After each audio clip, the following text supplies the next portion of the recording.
Hi friends, இன்றைக்கி உளுந்து கஞ்சி தான் செய்ய போகிறேன். அது என்னென்ன பொருள் தேவைன்னு பார்த்தலாம். மாவு அரைச்சேன், இட்லி மாவு அரைச்சதுலேருந்து ஒரு கையளவு உளுந்து எடுத்து வச்சுக்கிட்டேன். உளுந்து மாவு அதுக்கு தேவையானது 1.5 வெல்லம் எடுத்திருக்கேன், ஏலக்காய் எடுத்திருக்கேன், உப்பு. அந்த மாவுக்கு 2 டம்ளர் அளவுக்கு தண்ணி நல்லா சூடு பண்ணிகிட்ருக்கேன். அதுக்குள்ளே மாவை கெட்டியாக இல்லாமல் தண்ணியாக கரைச்சி எடுத்துக்கிறேன். தண்ணி சூடு வந்ததும் அந்த மாவை அதில் ஊற்றி கைவிடாமல் கிண்டி எடுத்துக்கணும். இது உடம்புக்கு ரொம்ப நல்லது.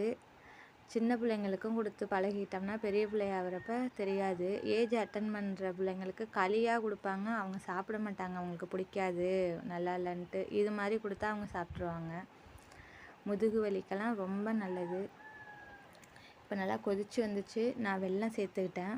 வெல்லம் சேர்த்து நல்லா அந்த வெல்லம் கரையிற அளவுக்கு சிம்மிலேயே வச்சாச்சு. அந்த வெல்லத்தோட ஸ்மெல்லெல்லாம் போயிடும். அந்த நுரைச்சிக்கிட்டே வந்துட்டுருக்கோம். அதுக்காக சிம்மில் வச்சுருக்கிறது. உப்பு சேர்த்துக்கலாம், தேவையான அளவு உப்பு. ஏலக்காய் பவுடர் பண்ணி வச்சுருக்கேன் கொஞ்சம், அதையும் சேர்த்துக்கிறேன்.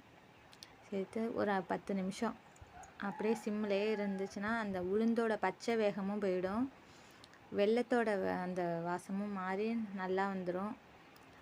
கொஞ்சம் ஆற வச்சாதான் அந்த நுரை அடங்கும். நம்ம அடுப்புலேயே வச்சதுனால அது அப்படியே பொங்கி பொங்கி தான் வந்துகிட்டே இருக்கும். ரொம்ப நல்லாயிருக்கும். இது மாதிரி ஒரு தடவை செஞ்சு பாருங்கள். தேங்க்யூ.